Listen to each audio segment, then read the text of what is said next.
Hello ನಮಸ್ಕಾರ ಸ್ನೇಹಿತರೆ, ಎಲ್ಲರೂ ಹೆಂಗಿದ್ದೀರಿ? ಸಂಪತ್ತು ಶನಿವಾರದ ಪೂಜಾ ವಿಧಾನ ಯಾವ ರೀತಿ ಮಾಡೋದು ಅಂತ ನೋಡೋಣ. ಮೊದ್ಲಿಗೆ ನನ್ನ ಡಿವೈನ್ ನೇಚರ್ ವಿತ್ ಡಿಜೆ ಚಾನಲ್ಗೆ ಸ್ವಾಗತ ಎಲ್ಲರಿಗೂನು. ಇದು ಶನಿವಾರದ್ದು ಅಡಿಗೆ ಮತ್ತೆ ಪೂಜಾ ಏನದಲ್ಲ ಬಹಳ ವಿಶೇಷದ ಇದು. ಅದಕ್ಕ ಇದನ್ನ ಸಂಪತ್ ಶನಿವಾರ ಅಂತಂದು ಕರೀತಾರ. ಆಮೇಲೆ ಇದನ್ನ ನಾವು ಎರಡನೇ ಶನಿವಾರ ನಾವು ನಮ್ಮ ಮನೆಯೊಳಗೆ ಮಾಡ್ಕೋತಾ ಬಂದೀವಿ, ಹಿಂಗಾಗಿ ನಿಮ್ಗೂ ತೋರಿಸ್ತೀನಿ. ನಾ ಇಲ್ಲಿ ಮೊದ್ಲಿಗೆ ಗ್ಯಾಸ್ ಸ್ಟವ್ವಿಗೆ ಅರಿಶಿನ ಕುಂಕುಮ ಹಚ್ಚಿ ಫಸ್ಟ್ ನಮಸ್ಕಾರ ಮಾಡಿ ಅಡಿಗೆ ಶುರು ಮಾಡ್ತೀನಿ ಯಾವಾಗ್ಲೂನು. ಇಲ್ಲಿ ನಾನು ಮೊದ್ಲಿಗೆ ಒಂದ್ ಪಾತ್ರೆ ಒಳಗ ಗೋಧಿ ಕುಟ್ಟದ ಪಾಯಸ ಮಾಡ್ಲಿಕ್ಕೆ ರೆಡಿ ಮಾಡಿ ಇಟ್ಕೊಂಡಿನಿ. ಗೋಧಿ ನುಚ್ಚು, ಆಮೇಲೆ ಸ್ವಲ್ಪ ಅಕ್ಕಿ, ಒಂಚೂರು ಕಡ್ಲೆಬೇಳೆ ಇಷ್ಟ ಹಾಕೊಂಡು ಅದನ್ನೇ ಇಟ್ಕೊಂಡ್ಬಿಡ್ತೀನಿ. ಇನ್ನೊಂದ್ ಪಾತ್ರೆಯೊಳಗ ಇದನ್ನ ತೊಗರಿ ಬೇಳೆ ನೆನೆ ಹಾಕೊಂಡಿನಿ ಹುಳಿ ಮಾಡ್ಲಿಕ್ಕೆ ಅಂತಂದು. ಆಮೇಲೆ ಇನ್ನೊಂದ್ ಕುಕ್ಕರ್ ಒಳಗ ಹಿಂಡಿ ಪಲ್ಯ ಮಾಡ್ಬೇಕಲ್ಲ, ಇವತ್ತು ವಿಶೇಷವಾದ ಅಡಿಗೆ ಅದು. ಹಿಂಗಾಗಿ ಹೆಸರು ಕಾಳನ್ನ ಹುರ್ಕೊಂಡು ಅದಕ್ಕೊಂದ್ ಸ್ವಲ್ಪ ನೀರ್ ಹಾಕೊಂಡು ಅದನ್ನು ಸೀಟಿ ಹೊಡಿಸ್ಕೊಂಡ್ ಬಂದ್ಬಿಡ್ತೀನಿ. ಆಮೇಲೆ ನೋಡ್ರಿ, ಇವಾಗ ವಿಶೇಷ ಅಂತಂದ್ರೆ ಇವಾಗ ನಾವ್ ಇದನ್ ಮಾಡ್ಬೇಕು, ಜೋಳದ ನುಚ್ಚು ಇವತ್ತಿನ ಅಡಿಗೆ ವಿಶೇಷ ಅದ. ಆ ಆ ಅದನ್ನು ಸ್ವಚ್ಛಾಗಿ ತೊಳ್ಕೊಂಡ್ ಬಂದು ಒಂದ್ ಪಾತ್ರೆ ಒಳಗ ಅದನ್ನ ಚಂದ ಕುದಿಲಿಕ್ಕೆ ಇಟ್ಬಿಡ್ತೀನಿ. ನೀರು ಜಾಸ್ತಿ ಹಿಡಿತದ ಇದಕ್ಕ, ಹಿಂಗಾಗಿ ಚಲೋತ್ನಾಗಿ ಕುದಿಸ್ಬೇಕು. ಅಷ್ಟ್ರೊಳಗನ ಇಲ್ಲಿ ಇನ್ನೊಂದ್ ಸ್ಟವ್ ಖಾಲಿ ಆಯ್ತು, ಹಿಂಗಾಗಿ ಅದ್ರೊಳಗ ಒಂದ್ ಪಾತ್ರೆ ಇಟ್ಕೊಂಡು ಒಂದ್ ಸ್ವಲ್ಪ ಮೆಣಸಿನಕಾಯಿನ ತಾಳಸ್ಕೊಂಡ್ಬಿಡೋಣ ಅಂತಂದು ಶುರು ಮಾಡ್ಕೊಂಡಿನಿ. ಯಾಕಂದ್ರೆ ಪುಂಡಿ ಪಲ್ಯ ಚಟ್ನಿ ಮಾಡ್ಬೇಕಲ್ಲ ಇವತ್ತಿನ, ಅದು ಒಂದ್ ವಿಶೇಷದ ಇವತ್ತ. ಹಿಂಗಾಗಿ ಪುಂಡಿ ಪಲ್ಯ ಚಟ್ನಿ ಚಟ್ನಿ ಮಾಡ್ಲಿಕ್ಕೆ ಮೆಣಸಿನಕಾಯಿನ ಮೊದ್ಲಿಗೆ ತಾಳಸ್ಕೊಂಡ್ಬಿಡ್ತೀನಿ. ನೋಡ್ರಿ ಮಸ್ತ್ ತಾಳಸ್ಕೊಂಡ್ಬಿಟ್ಟದಾಗ್ಯದ. ಎಷ್ಟು ಇದು ಸಿಡಿ ಸಿಡಿ ಆಗ್ತದಂದ್ರ ಭಾರಿ ಫ್ರೆಶ್ ಇದ್ದು ಮೆಣಸಿನಕಾಯಿ, ಹಿಂಗಾಗಿ ಚಲೋ ಇತ್ತು. ಇವಾಗ ನೋಡ್ರಿ ಮೆಣಸಿನಕಾಯಿ ಎಲ್ಲಾ ಫುಲ್ ತಾಳಸ್ಕೊಂಡಿದ್ದು ಆಗ್ಯದ. ಇದನ್ನ ಒಂದು ಮಿಕ್ಸರ್ ಜಾರಿಗೆ ಹಾಕೊಂಡ್ಬಿಡ್ತೀನಿ. ಇದನ್ನ ಹಾಕೊಂಡು ಅದೇ ಪಾತ್ರೆಗೆ ಏನ್ ಮಾಡ್ತೀನಿ, ಪುಂಡಿ ಪಲ್ಯನ ನಾನು ಹಿಂದಿನ ದಿನ ಸ್ವಚ್ಛಾಗಿ ತೊಳೆದು ಅದನ್ನ ಗಾಳಿಗೆ ಆರಿಸ್ಕೊಂಡು ಕ್ಲೀನ್ ಮಾಡಿ ಇಟ್ಕೊಂಡ್ಬಿಟ್ಟಿದ್ದೆ. ಹಿಂಗಾಗಿ ಫುಲ್ ಡ್ರೈ ಆಗ್ಬಿಟ್ಟದ. ಸ್ವಲ್ಪ ಚಲೋನು ಆಗ್ತದ ಚಟ್ನಿ. ಹಿಂಗಾಗಿ ಸ್ವಲ್ಪ ಮ್ಯಾಲ ಒಂಚೂರು 1 ಟೇಬಲ್ ಸ್ಪೂನ್ ಅಷ್ಟ ಎಣ್ಣೆ ಹಾಕೋತೀನಿ. ಅಡಿಗೆ ಎಣ್ಣೆ ಹಾಕೊಂಡು ಒಂದ್ಸತಿ ಚಂದಾಗಿ ಎಲ್ಲಾ ಹೊಂದ್ಕೊಳ್ಳೋ ಹಂಗ ಬಾಡಿಸ್ಕೊಂಡ್ಬಿಟ್ವಿ ಅಂತಂದ್ರ ಚಲೋತ್ನಾಗಿ ಜಲ್ದಿ ಆಗ್ಬಿಡ್ತದ ಇದು. ಈ ಚಟ್ನಿ ಬಹಳ ಕ್ವಿಕ್ ಆಗಿ ಆಗ್ತದ, ಹಿಂಗಾಗಿ ಬಾಳ ಚಲೋ ಇದ್ದದ ಚಟ್ನಿ. ಆಮೇಲೆ ಇದಕ್ಕ ಒಂದ್ ಮುಟ್ಲಾ ತಗೊಂಡ್ ಮುಚ್ಚಿಟ್ಬಿಟ್ವಿ ಅಂತಂದ್ರ ಅದು ತನ್ನಷ್ಟಾನ ಫುಲ್ ಬೇಯ್ಕೊಂಡ್ಬಿಡ್ತದ. ಅಷ್ಟ್ರೊಳಗ ಇಲ್ಲಿ ನೋಡ್ರಿ ನುಚ್ಚು ರೆಡಿ ಆಗೋಗ್ಬಿಟ್ಟದ. ಈ ನುಚ್ಚಿಗೆ ಸ್ವಲ್ಪ ನೀರ್ ಬೇಕಾಗ್ತದೆ, ಯಾಕಂದ್ರೆ ನುಚ್ಚಿಗೆ ನೀರ್ ಬಹಳ ಹಿಡಿತದ. ಹಿಂಗಾಗಿ ಅದ್ ಸ್ವಲ್ಪ ನೀರ್ ಹಾಕೊಂಡೆ.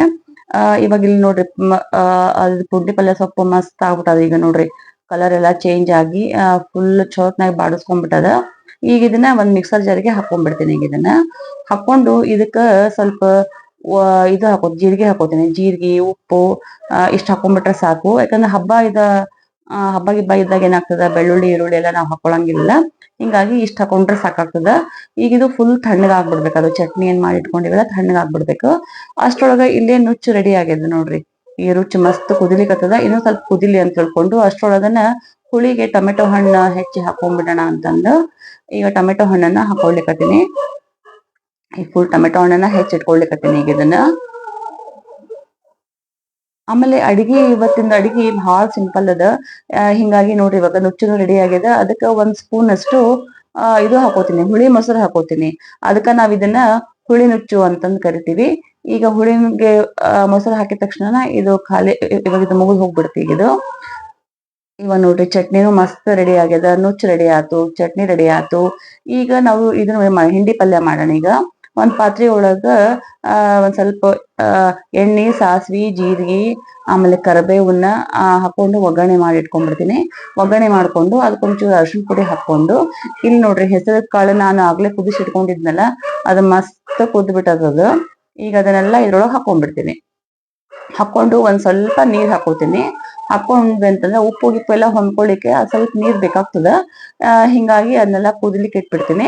ಅಷ್ಟ್ರೊಳಗ ನೋಡ್ರಿ ಇಲ್ಲಿ ಪಾಯಸನೂ ರೆಡಿ ಆಯ್ತು. ಈಗ ಪಾಯಸಕ್ಕ ಇವಾಗ ಇದನ್ನ ನಾವ್ ಇದು ಮಾಡಿದ್ವಲ್ಲ, ಗೋಧಿ ಕುಟ್ಟಿದ್ದನ್ನ ಇದನ್ನ ನುಚ್ಚು ನಾವು ಇಟ್ಕೊಂಡಿದ್ವಲ್ಲ, ಅದು ಇವಾಗ ಕುದ್ದದ. ಅದಕ್ಕೆ ರುಚಿಗೆ ತಕ್ಕಷ್ಟು ಬೆಲ್ಲ ಹಾಕೋತೀನಿ. ಬೆಲ್ಲ ಹಾಕೊಂಡು ಚಲೋತ್ನಾಗಿ ಆ ಬೆಲ್ಲದ ಹಸಿ ವಾಸನೆ ಹೋಗೋ ತನಕ ಒಂಚೂರು ಅದನ್ನ ನಾವು ಕುದಿಸ್ಕೊಂಡ್ಬಿಡ್ಬೇಕು ನೀಟಾಗಿ. ಒಂದ್ಸರ್ತಿ ಎಲ್ಲಾ ಫುಲ್ ಬಾಡಿಸ್ಕೊಂಡ್ಬಿಡ್ತೀನಿ. ಬಾಡಿಸ್ಕೊಂಡು ಅದನ್ನ ಕುದಿಲಿಕ್ಕೆ ಬಿಟ್ಬಿಡ್ತೀನಿ. ನೋಡ್ರಿ ಪಾಯಸ ಮಸ್ತ್ ಆಗ್ಯದಲ್ಲ. ಹಿಂಗಾಗಿ ಅದ್ ಸ್ವಲ್ಪ ಕುದಿಲಿ, ಅದೆಲ್ಲ ಇದು ಹೋಗ್ಬೇಕಲ್ಲ ಬೆಲ್ಲದ ವಾಸನೆ. ನೋಡ್ರಿ ಅಷ್ಟ್ರೊಳಗನ ಇಲ್ಲೇ ಹೆಸರು ಬೇಳೆ ಪಲ್ಯನೂ ರೆಡಿ ಆಗ್ಯದ. ಈಗ ಹಿಂಡಿ ಪಲ್ಯ ಇದಕ್ಕ ಒಂದ್ ಅರ್ಧ ಸ್ಪೂನ್ ಅಷ್ಟು ಪುಂಡಿ ಪಲ್ಯ ಚಟ್ನಿ ಮಾಡಿ ಇಟ್ಕೊಂಡಿದ್ನಲ್ಲ ಅದನ್ನ ಇದಕ್ಕ ಹಾಕೊಂಡ್ಬಿಡ್ತೀನಿ. ಯಾಕಂದ್ರೆ ನಾ ಇಲ್ಲಿ ಹಸಿಮೆಣಸಿನಕಾಯಿ ಖಾರ ಪುಡಿ ಏನೋ ಹಾಕ್ಲಿಕ್ಕೆ ಹೋಗಿಲ್ಲ. ಈ ತರ ನೀವು ಹಾಕಿ ಮಾಡಿ ನೋಡ್ರಿ, ಎಷ್ಟು ರುಚಿ ಆಗ್ತದ ಹೆಸರು ಕಾಳು ಪಲ್ಯ ಅಂತಂದ್ರ. ಇದಕ್ ನಾವು ಹಿಂಡಿ ಪಲ್ಯ ಅಂತಂದು ಕರಿತೀವಿ. ಇದು ಶ್ರಾವಣ ಶನಿವಾರ ದಿನ, ನಾವು 2ನೇ ಶನಿವಾರ ದಿನ ನಾವು ಕಂಪಲ್ಸರಿ ಮಾಡ್ತೀವಿ ನಮ್ಮ ಮನೆಯೊಳಗ. ನೀವು ಯಾವ ತರ ಮಾಡ್ತೀರಿ ಅನ್ನೋದನ್ನ ಹೇಳ್ರಿ. ಇವಾಗ ನೋಡ್ರಿ ಹಿಂಡಿ ಪಲ್ಯ ರೆಡಿ ಆಯ್ತು. ಈ ಪಾಯಸನೂ ರೆಡಿ ಆಗ್ಲಿಕ್ಕತ್ತದ ಈಗಿದು. ಆಮೇಲೆ ಇದಕ್ಕ ಒಂದ್ ಸ್ವಲ್ಪ ಇದನ್ನ ಹಾಕ್ತೀನಿ, ಕೊಬ್ಬರಿ ತುರಿ ಹಾಕೊಂಡು ಮ್ಯಾಲ ಒಂಚೂರು ಏಲಕ್ಕಿ ಪುಡಿ ರುಚಿಗೆ ತಕ್ಕಷ್ಟು, ಆಮೇಲೆ ಸ್ವಲ್ಪ ಗಸಗಸಿ ಹಾಕೋತೀನಿ, ಆಮೇಲೆ ದ್ರಾಕ್ಷಿ ಗೋಡಂಬಿ ಇಷ್ಟ ಹಾಕೊಂಡ್ಬಿಟ್ರಿ ಅಂತಂದ್ರ ಪಾಯಸ ಮಸ್ತ್ ರೆಡಿ ಆಗ್ಬಿಡ್ತದ ನೋಡ್ರಿ. ಇವಾಗ ಪಾಯಸ ಎಷ್ಟು ಗೋಧಿ ಕುಟ್ಟಿದ ಪಾಯಸ ಫುಲ್ ರೆಡಿ ಆಗೋಗ್ಬಿಟ್ಟದ. ಆಮೇಲೆ ಬೇಕಿದ್ರ ಕೆಲವೊಬ್ರಿ ಇದ್ರೊಳಗ ಹಾಲು ಹಾಕೋತಾರ. ಹಾಲು ಹಾಕೊಂಡ್ರೆ ಏನಾಗ್ಬಿಡ್ತದ, ಜಾಸ್ತಿ ಆಗ್ತದ ಪಲ್ಯ, ಸಾರಿ ಪಾಯಸ. ನಮ್ಮ ಮನೆಯೊಳಗಿರೋದು 3 ಜನ ಇದ್ದೀವಿ, ಹಿಂಗಾಗಿ ಇಷ್ಟ ಸಾಕು ಅನ್ಕೊಂಡು ಪಾಯಸ ರೆಡಿ ಆಯ್ತು. ಅಷ್ಟ್ರೊಳಗ ಇಲ್ಲಿ ಒಂದ್ ಸ್ವಲ್ಪ ಇನ್ನೊಂದ್ ಗ್ಯಾಸ್ ಸ್ಟವ್ ಖಾಲಿ ಇತ್ತಲ್ಲ. ಯಾಕಂದ್ರೆ ನೋಡಿ ಮಡಿಲ್ ಅಡ್ಗಿ ಒಳಗ ಗ್ಯಾಸ್ ಸ್ಟವ್ ಖಾಲಿ ಬಿಡೋಂಗಿಲ್ಲೇ ಇಲ್ಲ, ಅಷ್ಟು ಕ್ವಿಕ್ ಆಗಿ ಮಾಡ್ಬೇಕಾಗ್ತದ. ಅದಕ್ಕ ಇದು ಒಂದ್ ಪಾತ್ರೆ ಒಳಗ ಸಾಸಿವೆ ಜೀರಿಗೆ ಇಂಗು ಅರ್ಶಿಣ ಪುಡಿ ಎಲ್ಲಾ ಹಾಕೊಂಡು ಇದಕ್ಕ ನಾವ್ ಇದು ಮಾಡಿದ್ರೆ ಹೆಚ್ಚಿಟ್ಕೊಂಡಿದ್ವಲ್ಲ ಟೊಮೆಟೊ ಹಣ್ಣನ್ನ ಅದನ್ನು ಹಾಕೊಂಡು ಚಲೋತ್ನಾಗಿ ಅದನ್ನ ಮ್ಯಾಶ್ ಮಾಡ್ಕೊಂಡ್ಬಿಡ್ತೀನಿ.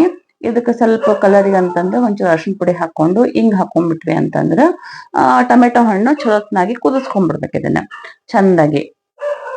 ಈ ನೋಡ್ರಿ ಮಸ್ತ್ ಆಗ್ಯದ ಈಗ. ಇದಕ್ಕ ನಾವು ತೊಗರಿ ಬೇಳೆನ ಕುದಿಸಿಟ್ಕೊಂಡಿದ್ವಲ್ಲ ಅದನ್ನ ಫುಲ್ ಮ್ಯಾಶ್ ಮಾಡಿ ಅದನ್ನ ಹಾಕೊಂಡ್ಬಿಡ್ತೀನಿ. ಹಾಕೊಂಡು ಸ್ವಲ್ಪ ನಮ್ಗೆ ಎಷ್ಟ್ ಬೇಕು ಅಷ್ಟ್ ನೀರ್ ಹಾಕೊಂಡ್ಬಿಟ್ವಿ ಅಂತಂದ್ರ ಹುಳಿಗೆ ಹುಳಿ ರೆಡಿ ಆಗ್ತದ. ಇದಕ್ಕೆ ರುಚಿ ತಕ್ಕಷ್ಟು ಉಪ್ಪು, ಖಾರ ಪುಡಿ, ಆಮೇಲೆ ಒಂದ್ ಸ್ವಲ್ಪ ಮಸಾಲೆ ಪುಡಿ, ಅದೆಲ್ಲ ನಿಮ್ ಟೇಸ್ಟಿಗೆ ರುಚಿ ನೋಡ್ಕೊಂಡು ಹಾಕೊಳ್ರಿ. ಇಷ್ಟ ಹಾಕೊಂಡ್ಬಿಟ್ವಿ ಅಂತಂದ್ರೆ ಅದು ಹುಳಿ ಕುದಿಲಿಕ್ಕೆ ಬಿಟ್ಬಿಡೋಣ. ಅಷ್ಟ್ರೊಳಗ ನಾವಿಲ್ಲಿ ಜೋಳದ ಹಿಟ್ಟಿನ ಕಡುಬು ಮಾಡ್ಬೇಕು. ಜೋಳದ ಹಿಟ್ಟಿನ ಕಡುಬಿಗೆ ಒಂದ್ ಪಾತ್ರೆಯೊಳಗ ಜೋಳದ ಹಿಟ್ಟು, ಜೀರಿಗೆ, ಇಂಗು, ಒಂಚೂರು ಉಪ್ಪು ಇಷ್ಟ ಹಾಕಿ ಇಟ್ಕೊಂಡ್ಬಿಟ್ಟಿನಿ. ಈಗ ಇದನ್ನ ಸ್ವಲ್ಪ ನೀರ್ ಹಾಕೊಂಡು ಸಾಫ್ಟ್ ಆಗಿ ಕಲಿಸ್ಕೋಬೇಕು. ನಾವು ಇವಾಗ ಇದು ಮಾಡ್ತೀವಲ್ಲ, ಜೋಳದ ಭಕ್ರಿ ಮಾಡ್ತೀವಲ್ಲ ಆ ತರ ಹಿಟ್ಟನ್ನ ಸಾಫ್ಟ್ ಆಗಿ ಕಲಿಸ್ಕೋಬೇಕು. ಒಮ್ಮೆಲ್ಗೆ ನೀರ್ ಹಾಕೊಂಡ್ಬಿಟ್ರ ಅದು ಹದ ತಪ್ಪಿ ಬಿಡ್ತದ. ಹಿಂಗಾಗಿ ಸ್ವಲ್ಪ ನೋಡಿ ಹಾಕೊಳ್ರಿ. ನೋಡ್ರಿ ಇದು ಕಡುಬುನು ಅದೆಲ್ಲ ಭಾರಿ ರುಚಿ ಆಗ್ತದ. ಆಮೇಲೆ ಹಬೆ ಒಳಗ್ ಬೇಯಿಸೋದ್ರಿಂದ ಒಂಥರ ಟೇಸ್ಟ್ ಮಸ್ತ್ ಬರ್ತದ. ಘಮ ಘಮ ಹಿಂಗೆಲ್ಲ ಹಾಕ್ಬಿಟ್ಟಿರ್ತೀವಿ. ನೋಡ್ರಿ ಎಷ್ಟು ಮಸ್ತ್ ಆಗ್ಯದ. ಇವಾಗ ಇಲ್ಲಿ ಹುಳಿನೂ ರೆಡಿ ಆಗ್ಯದ. ಈಗ ಇಲ್ಲಿ ಹುಳಿ ಮಸ್ತ್ ಕುದಿಲಿಕ್ಕತ್ತದ. ಇದಕ್ಕ ಕುದಿಬೇಕಾದ್ರ ಒಂದ್ ಸ್ವಲ್ಪ ಕೊತ್ತಂಬರಿನ ಹೆಚ್ಚ್ ಹಾಕೊಂಡ್ಬಿಡ್ತೀನಿ. ಕೊತ್ತಂಬರಿ ಹೆಚ್ಚ್ ಹಾಕೊಂಡ್ಬಿಟ್ರೆ ಮಸ್ತ್ ಘಮ ಘಮ ಅಂತ ಚಲೋ ಬರ್ತದ ಹುಳಿ.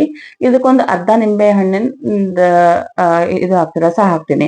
ಯಾಕಂದ್ರೆ ಟೊಮೆಟೊ ಹಣ್ಣು ಅಷ್ಟೊಂದು ಹುಳಿ ಇರಂಗಿಲ್ಲಲ್ಲ, ಹಿಂಗಾಗಿ ಒಂದ್ ಅರ್ಧ ನಿಂಬೆ ಹಣ್ಣು ಹಾಕ್ಬಿಟ್ವಿ ಅಂದ್ರೆ ಈ ಹುಳಿ ರೆಡಿ ಆಗ್ಬಿಡ್ತದ. ಅಷ್ಟ್ರೊಳಗ ನಾವಿಲ್ಲಿ ಹಿಟ್ಟನ್ನ ನಾವು ಫುಲ್ ಕಲಿಸಿಟ್ಕೊಂಡ್ಬಿಟ್ಟಿದ್ವಲ್ಲ, ನಾವು ಏನ್ ಮಾಡ್ತೀವಿ ಇದ್ರೊಳಗನ ಸಣ್ಣ ಸಣ್ಣದಾಗಿ ಬಟ್ಲಾ ಮಾಡ್ಕೊಂಡು ಇದ್ರೊಳಗ ನಾವು ಆರತಿ ಮಾಡ್ತೀವಿ ಗೌರಿಗೆ. ನೋಡ್ರಿ ಇದು ಒಂದ್ ವಿಶೇಷದ. ನಾವ್ ಇವತ್ತು ಹೂರ್ಣ ಏನೋ ಹಾಕಂಗಿಲ್ಲಲ್ಲ, ಆಮೇಲೆ ಪಾಯಸದಾಗೂ ಮಾಡಂಗಿಲ್ಲ, ಹೂರ್ಣದೊಳಗೂ ಮಾಡಂಗಿಲ್ಲ. ಈ ಹಿಟ್ಟಿನ ಕಡುಬಿನೊಳಗನ ನಾವು ಆರತಿನ ಮಾಡ್ತೀವಿ. ಇದೇ ತರ ನಾವು 5 ಬಟ್ಲ ಸಣ್ಣ ಸಣ್ಣದಾಗಿ ಮಾಡಿ ಇಟ್ಕೊಂಡ್ಬಿಡ್ತೀನಿ. ಮಾಡಿಟ್ಕೊಂಡು ಆಮೇಲೆ ಮತ್ತೆ ಆ ಕಡೆ ಒಂದು ಈ ಕಡೆ ಒಂದು ಈ ತರ ಒಂದ್ ಸಣ್ಣ ಸಣ್ಣದಾಗಿ ಗೋಪುರ ತರ ಮಾಡಿ ಇಟ್ಕೋತೀವಿ. ನೋಡ್ರಿ ಈ ತರ ಸುಮ್ನೆ ಸಣ್ಣ ಸಣ್ಣದಾಗಿ ಮಾಡ್ಕೋತೀವಿ, ಅಷ್ಟೊಂದ್ ದೊಡ್ಡದೇನಿಲ್ಲ. ಇಷ್ಟ ಮಾಡ್ಕೊಂಡ್ಬಿಟ್ವಿ ಅಂದ್ರೆ ಆರ್ತಿಗೆ ರೆಡಿ ಆಯ್ತು. ಈಗ ಒಂದ್ ಸ್ವಲ್ಪ ಕೈ ನೀರ್ ಹಚ್ಕೊಂಡು ಒಂದ್ ಚೂರ ಇದ್ ಮಾಡ್ಕೊಂಡು ರೋಲ್ ಮಾಡ್ಕೊಂಡು ಈ ತರ ಬಟ್ಲ ತರ ಮಾಡ್ಬೇಕು ನೋಡ್ರಿ. ಆಮೇಲೆ ಬಟ್ಲು ಕಡುಬು ಅಂತ ನಾವ್ ಅಂತೀವಲ್ಲ, ಹಿಂಗಾಗಿ ಸ್ವಲ್ಪ ತೆಳುವಾಗಿ ಮಾಡ್ಬೇಕು. ಯಾಕಂದ್ರೆ ದಪ್ಪ ಮಾಡ್ಬಿಟ್ವಿ ಅಂತಂದ್ರೆ ಅದು ಜಲ್ದಿ ಬೇಯಂಗಿಲ್ಲ. ಹಿಂಗಾಗಿ ಸ್ವಲ್ಪ ತೆಳುವಾಗಿ ಸಣ್ಣ ಸಣ್ಣದಾಗೆ ಮಾಡ್ಕೊಂಡ್ಬಿಡ್ಬೇಕು. ಅಷ್ಟ್ ದೊಡ್ಡದಾಗಿ ಮಾಡ್ಕೊಂಡ್ರೆ ಅದು ಚಲೋ ಅನ್ಸಂಗಿಲ್ಲ. ಹಿಂಗಾಗಿ ಒಂದ್ 4 ಮಾಡೀನಿ ನೈವೇದ್ಯಕ್ಕೋಸ್ಕರ. ಯಾಕಂದ್ರೆ ಮತ್ ಬಿಸಿ ಬಿಸಿ ಮಾಡ್ಕೊಂಡ್ ತಿನ್ನೋಣ ಅಂತಂದ. ಈಗ ಇನ್ನೊಂದ್ ಪಾತ್ರೆ ಒಳಗ ನಾನು ನೀರ್ ಕುದಿಲಿಕ್ಕೆ ಇಟ್ಟಿದ್ದೆ. ಹಬೆ ಒಳಗ್ ಬೇಯಿಸ್ಬೇಕಲ್ಲ ಇದನ್ನ, ಹಿಂಗಾಗಿ ನೀರ್ ಕುದಿಲಿಕ್ಕೆ ಇಟ್ಟಿದ್ದೆ. ಅದ್ರೊಳಗೆ ಈ ತಟ್ಟಿ ಇಟ್ಟು ಮ್ಯಾಲ ಒಂದ್ ಮುಚ್ಲಾ ಮುಚ್ಬಿಟ್ವಿ ಅಂತಂದ್ರ 10 ನಿಮಿಷದೊಳಗ ಇವಾಗ ಇದು ಜೋಳದ ಕಡುಬು ರೆಡಿ ಆಗ್ಬಿಡ್ತದ. ಆಮೇಲೆ ಇಲ್ಲಿ ಪುಂಡಿ ಪಲ್ಯ ಚಟ್ನಿ ನಾ ಒಗ್ಗರಣೆ ಹಾಕಿದ್ದಿಲ್ಲ, ಹಿಂಗಾಗಿ ಒಗ್ಗರಣೆನೂ ಹಾಕ್ದೆ. ಅಷ್ಟ್ರೊಳಗ ನೋಡ್ರಿ ಮಸ್ತ್ ಕಡುಬು ರೆಡಿ ಆಗೋಗ್ಬಿಟ್ಟಾವ. ಇದನ್ನ ಒಂದ್ ಚಮಚ ಸಹಾಯದಿಂದ ಇದನ್ನ ಮಾಡ್ತೀನಿ, ಟೆಸ್ಟ್ ಮಾಡಿ ನೋಡ್ತೀನಿ ಕುದ್ದದ ಎಲ್ಲೋ ಚಂದಾಗಿ ಅಂತಂದು. ಮಸ್ತ್ ಕುದ್ದಿತ್ತು. ಅದಕ್ಕೆ ಹಿಂಗಾಗಿ ಮುಚ್ಚಿಟ್ಬಿಟ್ಟಿನಿ. ಮುಚ್ಚಿಟ್ಟು ಗ್ಯಾಸ್ ಆಫ್ ಮಾಡ್ಬಿಟ್ಟೆ ಅಂದ್ರ ಕಡುಬ್ ಮಸ್ತ್ ರೆಡಿ ಆಯ್ತು. ಈಗ ಆರತಿ ತಟ್ಟಿನ ರೆಡಿ ಮಾಡ್ಕೋತೀನಿ. ನಾವು ಇದು ಸಣ್ಣ ಸಣ್ಣ ಬಟ್ಲೈನ್ ಮಾಡಿ ಇಟ್ಕೊಂಡಿದ್ನಲ್ಲ, ಅದನ್ನ ಆರತಿ ತಟ್ಟಿ ಒಳಗ ಈ ತರ ಇಟ್ಕೊಂಡು ಜೋಡಿಸ್ಕೊಂಡು ಮ್ಯಾಲ್ ಬತ್ತಿ ಇಟ್ಕೊಂಡ್ಬಿಟ್ಟೆ ಅಂತಂದ್ರ ಆರತಿ ತಟ್ಟಿ ರೆಡಿ ಆಗೋಗ್ಬಿಡ್ತದೆ. ಈಗ ಎಷ್ಟು ಸರಳದಲ್ರಿ ಇದು ಮಾಡೋದು. ಹಿಂಗಾಗಿ ನೀವು ಯಾವ ತರ ಮಾಡ್ತೀರಿ ಅಂತ ಹೇಳ್ರಿ ನಂಗ. ಇಲ್ಲೇ ಅಡಿಗೆನೂ ರೆಡಿ ಆಗದ. ಇದಕ್ಕೆಲ್ಲ ತುಪ್ಪ ಎಲ್ಲ ಹಾಕೊಂಡ್ಬಿಟ್ವಿ ಅಂತಂದ್ರ ಆಮೇಲೆ ತುಪ್ಪ ತೀರ್ಥ ಎಲ್ಲ ಹಾಕೊಂಡ್ರ ನಮ್ಮ ಮನೆಯವರು ನೈವೇದ್ಯ ಮಾಡ್ತಾರ. ಹಿಂಗಾಗಿ ಚಟ್ನಿ ಚಟ್ನಿ, ಹಿಂಡಿ ಪಲ್ಯ, ಪುಂಡಿ ಪಲ್ಯ, ಆಮೇಲೆ ಕಡಬು, ನುಚ್ಚು, ಅನ್ನ, ಹುಳಿ, ಆಮೇಲೆ ಪಾಯಸ ಎಲ್ಲ ರೆಡಿ ಆಗೋಗ್ಬಿಟ್ಟದ. ಈ ಶನಿವಾರ ಅಡಿಗೆ ನಮ್ದು ಇಷ್ಟ ಕ್ರಮ ಅದ ಇದು. ಹಿಂಗಾಗಿ ನಾನು ಬೇರೆ ಏನು ಅಡಿಗೆನ ಮಾಡ್ಲಿಕ್ಕೆ ಹೋಗಿಲ್ಲ. ಇವಾಗ ನೋಡ್ರಿ ನೈವೇದ್ಯ ಎಲ್ಲ ಆಯ್ತು. ಇವಾಗ ದೇವ್ರ ಪೂಜೆ ಮಾಡ್ಲಿಕ್ಕಂತಂದು ನಾನು ಅಲ್ಲಿಗೆ ಹೋಗ್ತೀನಿ. ಯಾಕಂದ್ರೆ ಮತ್ತೆ ಇದು ಆಗ್ಬೇಕಲ್ಲ, ಗೌರಿ ಪೂಜೆ ಆಗ್ಬೇಕು. ದೇವ್ರ ಪೂಜೆ ಆಯ್ತು, ಈಗ ಗೌರಿ ಪೂಜೆ ಆಗ್ಬೇಕು. ಈಗ ನಾನ್ ನಿಮ್ಗಾಗಲೇ ಒಂದು ವಿಡಿಯೋ ಮಾಡಿ ತೋರಿಸಿದ್ದೆ, ಶುಕ್ರವಾರ ಪೂಜೆ ನಾವು ಯಾವ ತರ ಮಾಡ್ತೀವಿ ಅಂತಂದು. ಅದೇ ತರನೇ ನಾವು ಶನಿವಾರನೂ ಪೂಜೆ ಮಾಡ್ತೀವಿ. ಶನಿವಾರನು ಪೂಜೆ ಮಾಡಿ ಅರಿಶಿನ, ಕುಂಕುಮ, ಗೆಜ್ಜೆ ವಸ್ತ್ರ, ಆಮೇಲೆ ಹೂವು, ಕರಿಕಿ, ಪತ್ರಿ ಎಲ್ಲ ಏರ್ಸಿ ಆಮೇಲೆ ಗೌರಿಗೆ ಉಡಿ ತುಂಬ್ತೀವಿ. ಉಡಿ ತುಂಬಿ ಅಕ್ಕಿಗೆ ಮಂಗಳಾರತಿ ಮತ್ತು ಆರತಿನ ನಾವು ಮಾಡ್ತೀವಿ. ಇವಾಗ ಆರತಿ ಮಾಡ್ಬೇಕಾದ್ರೆ ಒಂದು ಹಾಡು ಹೇಳ್ತೀನಿ ನಾನು ಯಾವಾಗ್ಲೂನು. ಆರುತಿ ಬೆಳಗಿರೆ ವಾರುಜಮುಖಿ ರಾಣಿ ಲಕ್ಷ್ಮಿಗೆ, ಸಾರ ಶನಿವಾರ ದಿನ ಸಂಪತ್ತು ಲಕ್ಷ್ಮಿಗೆ. ಅರಿಶಿಣ ಕುಂಕುಮ ಗಂಧ ಬುಕ್ಕಿಟ್ಟು ತಂದು ಲೇಪಿಸಿ, ಪರಿಪರಿ ಪಾರಿಜಾತ ತಂದು ಹರಿರಾಣಿ ಗರ್ಪಿಸಿ. ಹಿಟ್ಟಿನ ಕಡಬು, ಹಿಂಡಿ ಪಲ್ಯ, ಪುಂಡಿ ಪಲ್ಲೆಯ, ತಟನೆ ನೈವೇದ್ಯ ಚಿತ್ತ ಎಳ್ಳೆಣ್ಣೆಯ. ಆರುತಿ ಬೆಳಗಿರೆ ವಾರುಜಮುಖಿ ರಾಣಿ ಲಕ್ಷ್ಮಿಗೆ, ಸಾರ ಶನಿವಾರ ದಿನ ಸಂಪತ್ತು ಲಕ್ಷ್ಮಿಗೆ. ಈ ತರ ಒಂದು ಹಾಡು ಹೇಳ್ತೀನಿ. ನಿಮ್ಗೆ ನನ್ನ ಪೂಜೆ ಎಲ್ಲ ಹೆಂಗ ಅನ್ನಿಸ್ತು ಅಂತ ಕಮೆಂಟ್ಸ್ ಮೂಲಕ ಹೇಳೋದನ್ನ ಮರಿಬೇಡ್ರಿ. Thank you.